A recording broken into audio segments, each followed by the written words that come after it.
Hello，大家好，我係李易老師。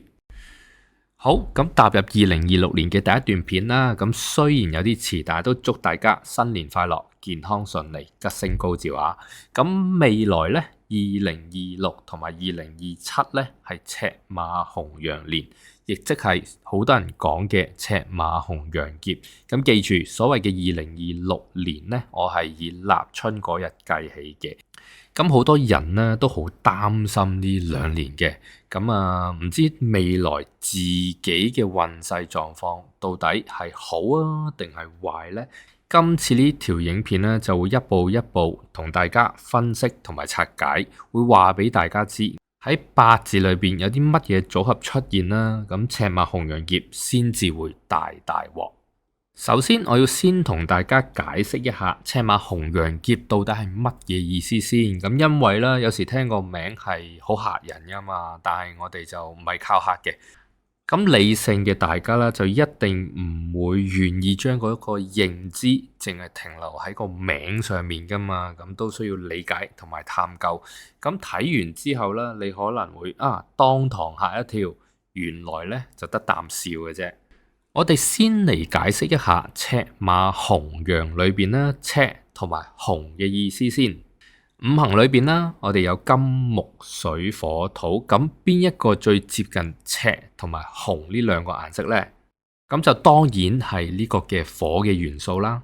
而喺論命嘅語言裏邊啦，就係天干嘅丙火同埋丁火，係咪好簡單好容易理解呢？咁跟住啦，就係解釋馬同埋羊啦。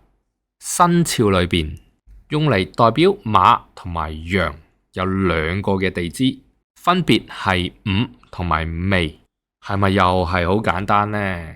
唔難理解啊！當我哋將兩組嘅嘢咧組合起嚟咧，就係所謂嘅赤馬紅羊啦，即係丙午同埋丁未。咁到底乜嘢係丙午同丁未先？咁我隻字都識，但係唔知點解啊嘛。其實呢兩個咧係古代曆法嘅單位嚟嘅，亦都被稱為60甲子。簡單一啲，即係一個代號嚟嘅，即係代表住2026年同埋呢一個嘅2027年。所以你可以叫佢哋做2627劫都得㗎。亦都有呢一種嘅異曲同工嘅效用。講到明係曆法啊嘛，就即係同時間有關啦。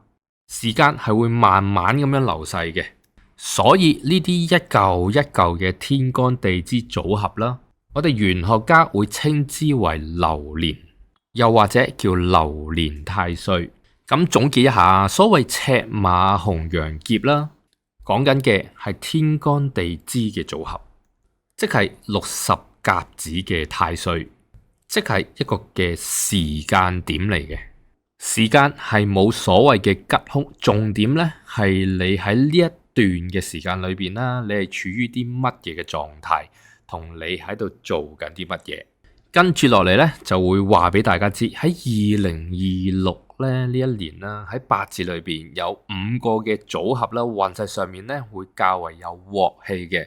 咁為咗令到大家更加容易去理解呢啲咁複雜嘅內容啦，咁會為大家召喚一位嘅助手叫星元，咁佢會守護住大家喺呢個嘅赤馬紅羊之年，有啲乜嘢嘅八字組合咧會係出現一啲嚴重嘅問題，甚至乎會點明或者講出到底係有邊一方面嘅問題存在。有請星元。Hello， 大家好，我係星元，好高興可以喺李易老師嘅頻道同大家分享一下玄學上嘅知識。今次咧，我登場咧，主要係幫李老師為大家講解有關太歲嘅知識。為咗令大家更有條理去理解啦，我分開咗3個部分。第一，我會先講解下咩係太歲。第二，會用一個簡單嘅比喻去解釋太歲如何掌控我哋嘅命運。第三就係赤馬之年，你個本命係咪出現真正嘅損耗？我會將5個唔同嘅組合列出嚟，咁所以記住將成個影片睇完。喺解釋咩係太歲之前，想問下大家知唔知太歲到底係咩嚟嘅？太歲大家可能拜得多，原身係咩啦？可能你會答係60甲子曆法。你係答咗一部分，但係可能啱啱老師有講過，但唔係太透徹，唔緊要，由我為大家再詳細講解一下。太歲原身其實係一粒叫歲星嘅星體，而現代人會稱之為木星。呢一粒歲星會以逆時針嘅方向圍繞太陽作公轉，轉一個圈需時大約11.86年。去到呢度聰明嘅你就一定諗到11.86年唔係整數嘅話，轉多幾個圈就一定會錯啦。古人當時計唔掂呢條數，可能因為覺得太複雜，所以就將呢一條數簡化，將11.86年作調整。你哋稱之為四捨五入嘅方式，將歲星圍繞太陽公轉嘅時間改為12年。但係古人咧就好聰明嘅，呢種硬核咧就更改自然天星規律嘅方式咧，會影響佢哋日後天星嘅研究啦。所以咧，佢哋就發明咗一粒跟歲星相反運行方向，以順時針嘅方式圍繞太陽作公轉，並稱之為太歲。所以太歲並唔係一粒實質存在嘅星體，而係方便用嚟計算曆法用嘅一粒虛星。人類有一種民間嘅習俗稱為攝太歲，而攝太歲真正嘅意義係咩呢？意義在於祈求太歲，即係歲星可唔可以手下留情，唔好搞自己。但係大家有冇諗過，其實嗰粒歲星係咪可以影響到你嘅命運呢？其實係可以嘅。歲星亦即係木星，唔計算太陽，木星對地球產生嘅磁場萬有引力係9大行星最強嘅一個星體，對地球上所有生物有深遠嘅影響。所以中國人有一句俗語，無語問蒼天，即係對命運嘅控訴同埋表達出一種無力感。喺你嘅人生跑道上，整蠱你嘅元兇，正正就係蒼天，即係木星。喺中國占星學上面，蒼天代表木星，玄天代表水星，金天代表土星，單天代表火星，數天代表金星。所以喺地球上嘅人類們，你哋係走唔出蒼天俾我哋嘅命運枷鎖，除非你真係離開到地球。咁去到呢度咧，相信大家都好了解咩係太歲，而且了解到太歲嘅真身。了解完咩係太歲之後咧，嚟緊進入第二部分，我會用最易理解嘅方式，一步一步教大家揾出自己係咪赤馬紅羊劫嘅受害者。所以咧，記住影片要睇到最後啦，而且俾讚、訂閱同分享李易老師嘅 YouTube 頻道同埋 Instagram。之後我會喺 Instagram 中為大家分享玄學上嘅知識。回歸主題先，首先咧，以太歲為核心嘅命術一定係四柱八字。四柱八字係透過人類嘅出生年月日時所起出嚟嘅密碼。呢一組嘅密碼係由天干地支所組成，再加上大運同埋流年，就會知道你嘅運勢吉凶。但係因為大家對命術嘅術式了解唔深，所以我會以地球嘅娛樂玩意作一個比喻，就係德州撲克。四柱類近德州撲克一樣。當你出世之後就抽到嘅4張牌，每一張牌對應年月日時，到底抽到邊一張牌會係最好？咁就當然係煙屎。咁所以如果你一出世就攞到3條煙起步點就係贏家啦。咁坊間會稱之為好命，但好命就唔夠喎，因為呢一場人生賭局仲未完嘅，我哋仲有2張卡牌要抽，一張係大運，大運呢張卡係每10年就換一張。而另外一張咧係流年太歲，流年太歲呢一張卡咧係每1年就換一張。當抽到流年太歲呢一張卡，即係第6張卡嘅時候，人生嘅賭局就會分出勝負。最後如果抽到多一隻煙，人生嘅賭局就一定係贏。嗰一年運勢就以開外掛，事事順利。但呢一個係極端嘅例子，到底有幾多人可以有呢一種組合？大家心裏有數。實質上，大部分嘅人會係以畫面中嘅呢種方式起局嘅。記住，起局差唔代表一切，仲有2個抽到好牌嘅機會，能夠有好嘅組合運勢，亦都冇想象中差。相反，但當抽到唔適當嘅牌，運勢就以反方向發展。俗語係行衰運。喺呢度加插一句，坊間嘅犯太歲準則係以你嘅生肖，即係年嗰張牌同太歲嗰張牌作對比。就咁樣去斷定賭局嘅輸贏，必然係錯嘅，因為2張牌嘅條件係不足嘅。當如果真係抽唔到好牌，為免行衰運，我哋係咪要攝太歲，求佢俾一張好牌呢？其實之前已經同大家解釋得好清楚，太歲原身係木星，人類喺宇宙中係非常渺小嘅，無論你做乜嘢都改變唔到木星嘅運行軌跡。你可以做嘅係運用個時間同埋空間，令到木星對你個影響減到最少。但係運用時間同空間之前，亦都必須了解太歲會唔會為自己本命產生負面影響。如果冇負面影響就梗係唔使處理，但係當有負面影響就需要做一個應對，或者需要守，盡量唔好喺唔適合嘅時間點上留喺唔適合嘅位置上，例如創業、轉工或者玩高危活動等等。知道太歲點樣影響我哋嘅運勢之後呢，跟住落嚟我就會教大家點樣去揾出自己嘅四柱命盤，即係命局嘅4張牌同大運嘅嗰1張牌。首先呢，我哋下載一個叫論八字嘅 APP， 下載完成之後呢，打開佢啦。咁然後你會睇到畫面上呢一個界面，第一步輸入自己嘅性別，男或者女，記住男女盤係有分別，唔好隨便輸入。第二步輸入你嘅出生時辰，即係出世年月日時，按右手邊藍色嘅小日曆同埋鐘仔就會彈出一個視窗俾你輸入。我就舉一個例子，例如你性別係男啊，出生日期係1989年6月21號下晝5點半，咁你就揀選男命，然之後按小日曆輸入你嘅出生日期，即係年月日啦。1989年6月21號之後，再按鐘仔入埋個時間啊，晏晝5點半，最後撳下藍色框框排盤嗰一個掣，咁就會出現呢一個畫面。呢個就係大家期待已久自己命盤。起源記得截圖。呢一個4柱命盤呢，表面上好複雜，但係有我星元喺度呢，就唔使驚啊！我會一步一步教大家點樣揾出命盤嘅重要信息。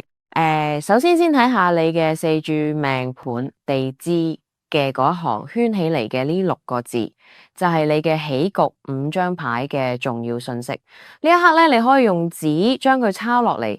跟住落嚟咧，就同大家解釋下地支。喺中國傳統文化中，其中一種簡單嘅含義表述咧，就係生肖子丑寅卯辰巳午未申酉戌亥12個地支可以代表12個生肖。相信大家對所謂嘅生肖有一定認識，所以我會以生肖嘅方式同大家作解說。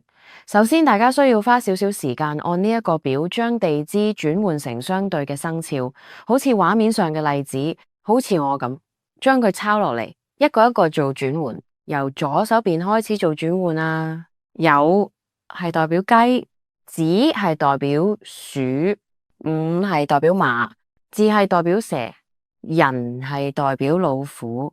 咁樣一個一個去做轉換。年月日時嘅牌就已經準備好啦。完成轉換後，就代表你以手執5張掌控你命運嘅牌，每一張牌內藏一個生肖，每一個生肖負責守護你人生中每一個範疇。範疇包括你嘅感情世界、財運、官運、健康等等。當守護你以上範疇嘅生肖受損，你相對嘅運勢會有負面嘅影響。重點嚟啦，赤馬紅羊劫中嘅赤馬，即係2026年丙午年手執乜牌嘅人，運勢有明顯嘅下行跡象。即時一齊嚟攝太歲，呢個攝同傳統攝太歲有一個好大嘅分別，就係以太歲為動力來源，對原來命局每一個生肖作對比，就好似我哋要越過一條河一樣，過河濕腳，每一個字或者守護生肖亦都唔可以漏。呢個方法用咗好多次嘅，李怡老師用咗4年，多次命中唔少嘅嘢，唔係馬後炮嗰種。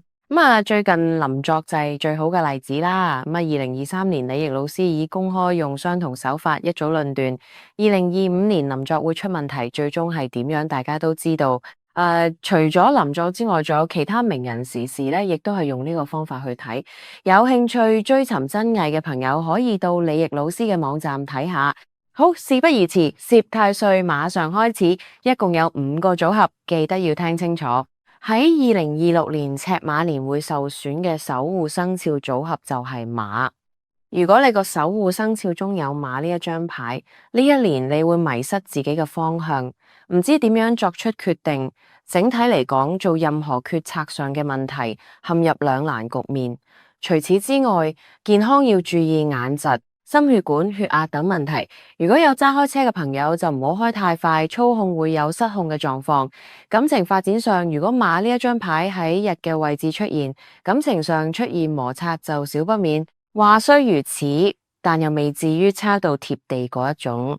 如果單單抽到馬嘅四柱組合，唔算需要過分擔心嘅。記住呢一張馬嘅牌放喺年月日時大運都有我以上描述嘅問題出現。咁接落嚟咧就係第二個守護生肖組合，就係牌中有牛啦。咁有呢一張牌守護生肖嘅朋友咧，今年有破財嘅問題，同時亦都好難儲到錢嘅。健康上注意自己嘅腸胃上嘅狀況。女士們要留意自己容易有婦科嘅問題出現，亦即係偏向負面嘅一年。如果你5張牌又有馬又有牛，即係兩個條件同時成立，當兩種狀況融合為一，係唔可以忽視嘅。受損個狀況同機率亦都因為咁樣疊加。我預咗一定有人質疑，如果生肖屬馬，所有屬馬嘅人都會出事。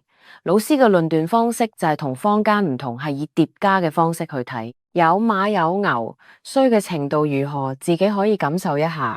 第三個守護生肖組合就係羊同埋鼠，記住要係同時出現呢兩個生肖先算，即係5張牌中有2張係佢哋兩個就中啦。屬感情動盪之年，財運及健康都較差，是非會比較多。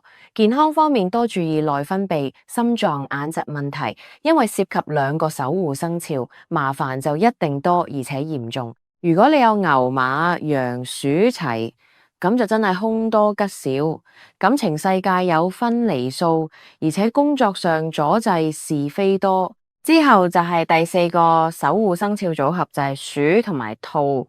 記住要同時出現呢2個生肖先算，有嘅話就代表中啦。有呢2個生肖出現，財運工作事倍功半，精神情緒一定出現不順心嘅狀況，手腳毛髮肝膽神經系統容易出現毛病，做運動要好好保護四肢，而有扭傷嘅狀況。同樣，如果疊加之前第1、2或者第3個組合，命中嘅機會好高。最後第5個守護生肖組合就係虎、狗、兔，呢3個生肖只要包含喺5張牌組合中，就要加倍小心，係代表過度透支嘅意思，將所有心思全程投放到一個重點，睇唔清大局而出問題。簡單啲咧就係不顧後果。如果有以上3個組合，加上之前嘅1、2、3、4任何一個組合，鑊氣有幾重，自己感受一下。如果有齊咁多組合，就多做善事，祈求有好嘅福報咯。去到呢一度，2026年赤馬年真正犯太歲嘅組合已列咗出嚟。如果真係中咗，記住要做嘅係調整自己嘅決策，改變自己嘅時空位置。例如創業會唔會停一停，諗一諗，出年再做？又或者中意玩極限運動嘅，你會唔會玩少一年啦？揸車會唔會唔好開太快啊？咁呢個都係自己可以決定到嘅，重點就係將自己嘅時空作轉換，減低負面狀況嘅影響。以上係一個較為初步嘅攝太歲法則。如果你想要一個個人化嘅攝太歲分析報告，包括感情、工作、健康唔同層面，我星元係可以為大家服務，運用陰陽5行法則，幫大家趨吉避凶。如果有興趣嘅朋友，可以到畫面嘅呢一個網站了解服務詳情。當然，如果你想更詳細嘅批算內容，就需要同李易老師做一個預約批算。最後，如果你想同我一樣對八字命術有深入嘅了解，歡迎參加李易老師嘅八字課程。最新一期預計喺3月開課，有興趣嘅朋友可以瀏覽以下網址。好高興今次有機會同大家做講解，亦都希望今次赤馬紅羊劫嘅教學影片可以幫到大家。如果鍾意今次呢一段片，記住訂閱李易老師嘅頻道，同時俾讚同分享。我哋下次見啦，拜拜。